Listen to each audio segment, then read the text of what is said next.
নমস্কাৰ সকলোকে।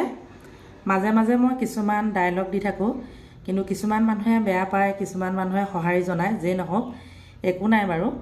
আৰু প্ৰতিটো কথা সঁচাৰ লগত লিংক থকাটোহে কওঁ, মানে আবে যাবে কথা মই কেতিয়াও নকওঁ। মই এদিন কৈছিলোঁ আঁঠুৱা চাইহে ঠেং মেলিব লাগে। বহুতে হয়তো কথাষাৰ বেয়া পাইছিলে, কিন্তু বহুতে সঁহাৰি জনাইছিলে। সঁচাকৈ মানে ধৰি লওক মোৰ মানুহজনে মাত্ৰ 300 টকা হাজিৰা পায় দিনটো। মই যদি মাহেকত 5,000 টকামান খৰচেই কৰি দিওঁ, তেতিয়াহ'লে মোৰ ঘৰখন বা মোৰ ল'ৰা ছোৱালী বা ধৰক মানুহজনো কিছুমান খৰচ থাকে আৰু দিয়কচোন, সেইখিনিনো কেনেকৈ চলিব। সেয়েহে সকলো মানে মহিলাকে কৈছোঁ, যিসকলে ধৰক মানে আমাৰ লেখীয়া মানে দিনটো নকৰিলেই নহয়, তেওঁলোকে সদায় মানে আঁঠুৱা চাইহে ঠেং মেলিব লাগে।